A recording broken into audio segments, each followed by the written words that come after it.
3, 2, 1, now, 1. Bharat का पाकिस्तान पर हमले का ऐलान हो गया जी। डीआरडीओ ने सोमवार को ओडिशा के चांदीपुर से 120 किलोमीटर रेंज वाले Pinaka long range guided rocket का सफल परीक्षण किया।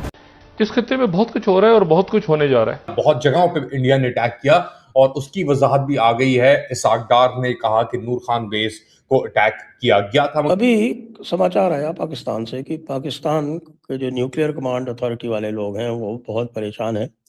भारत ने जो मिसाइल जो टेस्ट की है, लिबरेशन आर्मी ने पाकिस्तानी फोर्सेस पर हमला किया है। बलूचिस्तान लिबरेशन आर्मी का दावा है कि इस हमले में उन्होंने पाकिस्तान के 8 फौजी हलाक किए हैं।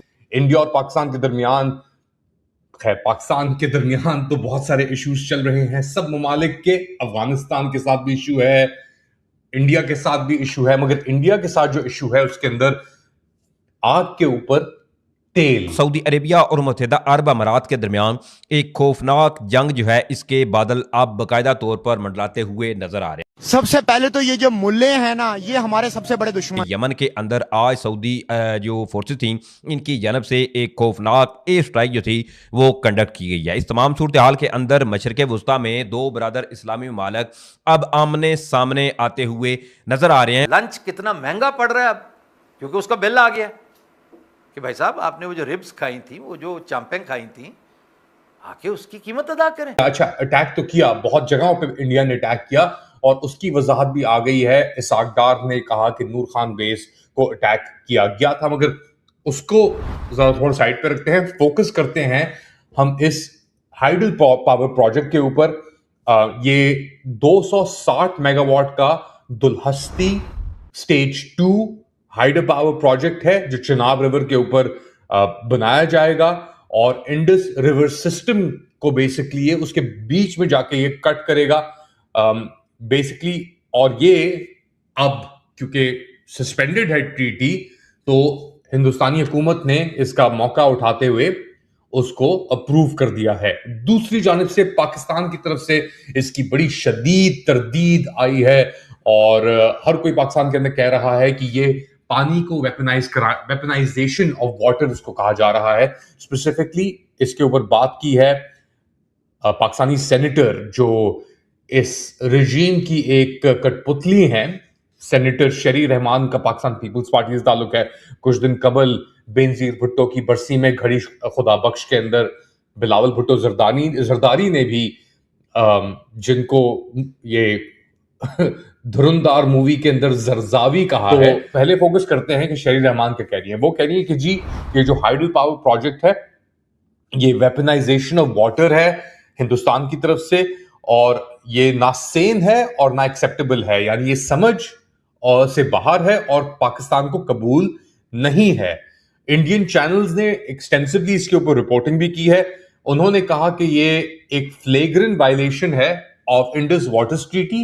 India approving the Dulhasti stage 2 hydro power project on the Chenab river. दोनों न्यूक्लियर ताकतें हैं।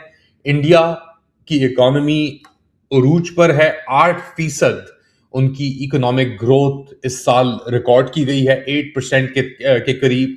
पाकिस्तान की इकोनॉमी एक वेंटिलेटर के ऊपर चल रही है, उसकी इकोनॉमिक ग्रोथ तकरीबन 2.5 या 2.7% डिक्लेयर की गई है। अब आप कुछ लोग कहते हैं 3% भी हो सकती है, मगर जो इन्फ्लेशन और पॉपुलेशन ग्रोथ को रखते हुए वो शायद नेगेटिव के अंदर ही जाए।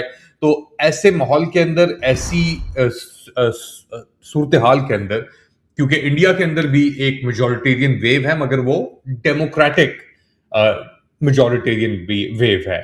इंडिया अभी भी एक फ्लॉड डेमोक्रेसी ही सही है, तो वो इलिबरल फ्लॉड डेमोक्रेसी ही।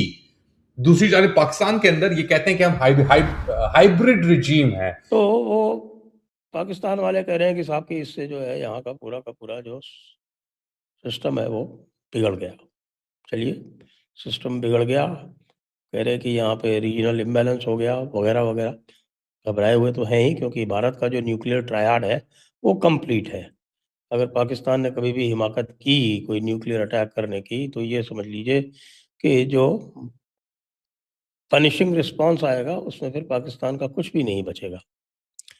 यहाँ तक था और भारत क्या करता है, वो आजकल मैंने देखा है, ये मैंने नोटिस किया है कि इस तरह का जब कोई कार्यक्रम करता है ना, तो फिर वो शॉक पर शॉक देता है, शॉक पर शॉक देता है। जैसे आज एक और शॉक दिया, डिफेंस एक्विजिशन काउंसिल की मीटिंग थी। डिफेंस एक्विजिशन काउंसिल जो है वो आप ये समझिए कि बेसिक स्टेप है, रक्षा मंत्री की तत्वावधान में होता है, और डिफेंस एक्विजिशन काउंसिल के अप्रूवल के बाद में उनके एक्विजिशन ऑफ जिसको बोलते हैं AON, यानी अप्रूवल ऑफ नेसेसिटी। तो वो अप्रूवल ऑफ नेसेसिटी हो जाने के बाद में, और फिर वो जब आता है फाइनल कुछ भी, तो फिर वो जाता है आपके प्रोक्योरमेंट कमेटी के पास में, और फिर कैबिनेट कमेटी ऑन सिक्योरिटी, वहाँ पे जाके ये सारे क्लियर होते हैं। तो ये समझिए कि ये एक बार DSC में अप्रूव हो गया तो वो हो गया।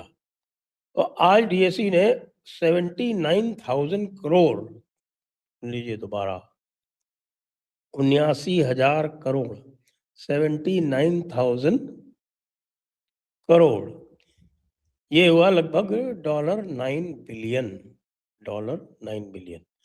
अब $9 बिलियन कितना होता है ये बता दें आपको कि आप ये समझ लीजिए कि पूरे पाकिस्तान का जो डिफेंस बजट है वो $9 बिलियन से कम है, वो $9 बिलियन से कम है।